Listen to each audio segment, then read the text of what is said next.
Kita di Majelis Hikamnya Ibn Athaillah As-Sakandari. Seperti biasa sebelum hikam ada muqaddimah fiqhiyah dengan kitab Mukhtasar Abi Suja. Dan kita sudah sampai kepada sunnah-sunnah di dalam solat. Termasuk sunnah di dalam solat adalah qala Imam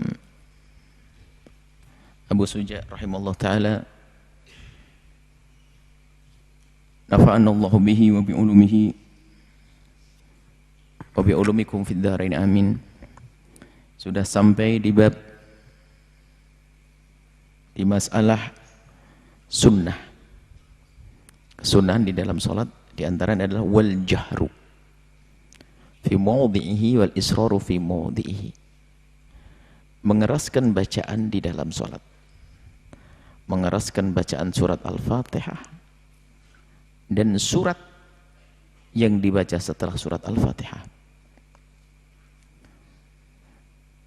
Dan kesunahan mengeraskan suara ini adalah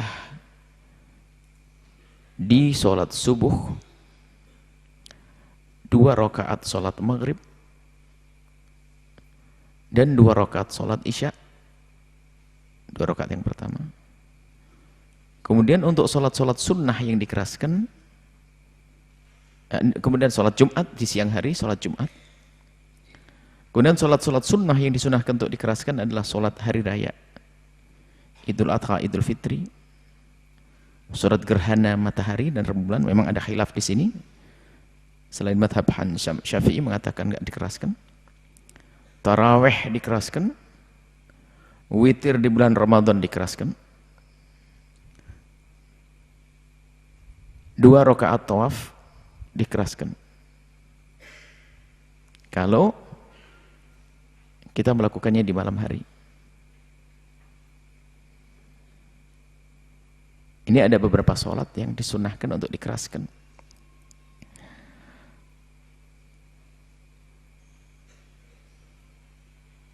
Nah, disunnahkan mengeraskan sholat, kita difokuskan ke fardu dulu aja. Umumnya, sholat subuh, 2 rakaat maghrib, 2 rakaat isya'nya, subuh jelas, subuh, maghrib, isya'.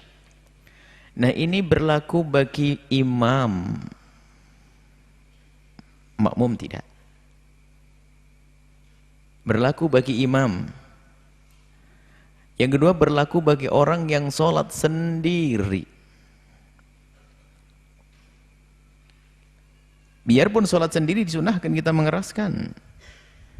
Cuman volume kerasnya jangan seperti di saat jadi imam di masjid. Artinya diturunkan keras melebihi daripada kita memperdengarkan kepada telinga kita sendiri. Jadi sunnah kalau kita mengeraskan suara.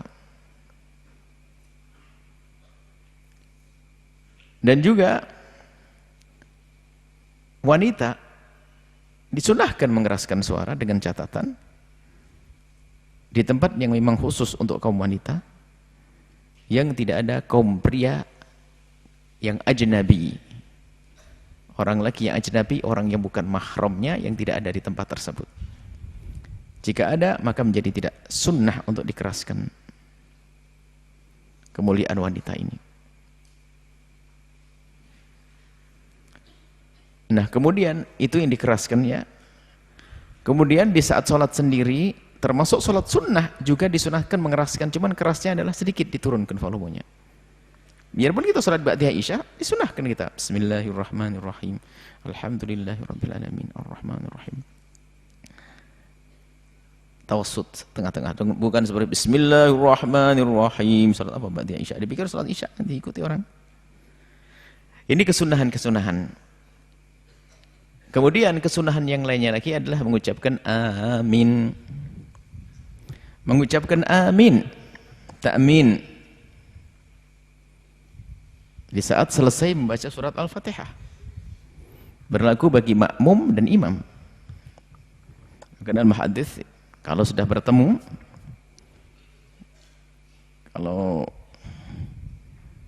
bertemu yakni sesuai sepakat bareng-bareng aminnya, idza amana al-imamu fa aminu, kalau imam itu mengucapkan amin, kita bersama imam mengucapkan amin. Fa aminu fa innahu, karena sesungguhnya man wafaqa ta'minuhu ta'minal malaikati, kalau takmin kita, karena malaikat juga mengamini. Karena itu doa ghairil maghdubi alaihim waladdallin. Malaikat mengamini, imam mengamini, makmum mengamini. Kalau sepakat makmum takminnya, aminnya imam, makmum dan malaikat, ghufira lahu ma taqaddama min dzambih, menjadi sebab diampuni dosanya. Subhanallah. Kemudahan. Maka sunnah mengucapkan amin.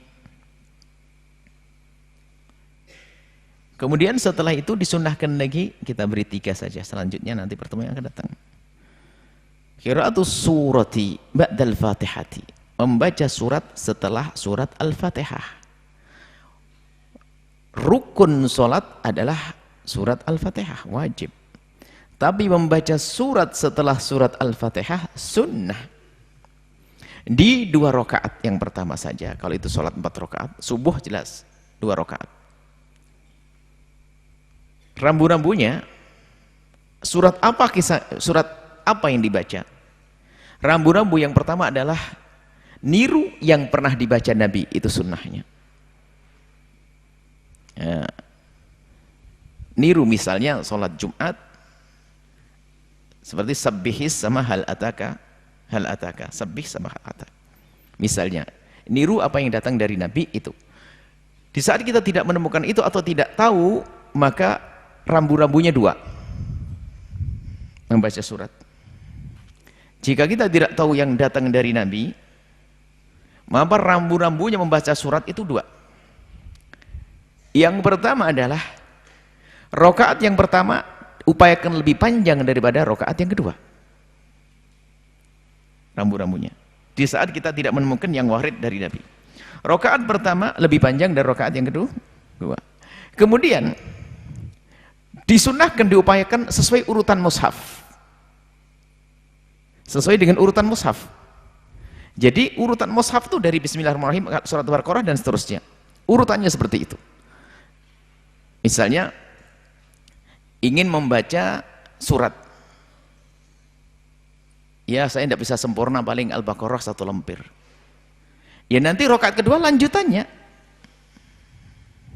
Atau anggap saja Baqarah, habis Baqarah 1 rakaat langsung surat berikutnya Yasin, begitu. Bukan dibalik, bukan Yasin dulu, bukan Yasin rakaat yang pertama, kemudian rakaat kedua surat Al-Baqarah. Ini gambarnya urutan mushaf. Biarpun mungkin tidak berurutan langsung begitu. Misalnya habis Al-Baqarah kan ada surat-surat yang lainnya, atau yang lompat dia surat yang lainnya, Luqman. Maka jangan dilukut surat Luqmannya. Cuman yang paling bagus lagi adalah yaitu tadi, sesuai urutan yang benar-benar sesuai dengan bertahap sampai khatam Al-Quran nanti. Jadi rambu-rambunya 2. Di saat kita tidak menemukan atau tidak tahu yang datang dari Nabi, adalah yang pertama hendaknya lebih panjang daripada yang kedua. Kemudian yang kedua adalah rambu-rambu yang kedua adalah hendaknya sesuai dengan urutan mushaf. Sesuai dengan urutan mushaf. Misalnya kita pengen potongan-potongan ayat saja. Ayat kursi surat apa yuk? Al-Baqarah. Makanya saya pengen potongan ayat-ayat populer saja. Kemudian pungkasan surat Al-Baqarah, amanar rasul. Ingin baca amanar rasul bima unzila ilaihi mir rabbih. Gimana cara mendahulukannya? Ayat kursi dulu. Urutan mushafnya kan begitu. Ayat kursi dulu, kemudian amanar rasul. Itu rambu-rambu. Kapan itu? Di saat kita tidak menemukan yang datang dari Nabi. Kalau sudah dicontohkan Nabi, nggak ada istilahnya panjang pendek, karena termasuk sabbihis lebih pendek daripada hal ataka. Hal ataka lebih panjang karena ada dari Nabi, maka ikuti. Di saat tidak ada yang datang dari Nabi atau kita tidak mendapatkan contoh dari wajib membaca ayat tertentu, maka upayakan adalah ayat rakaat yang pertama lebih panjang daripada rakaat yang kedua, dan upayakan antara rakaat pertama dan kedua adalah sesuai dengan urutan mushaf. Seperti itu insyaallah.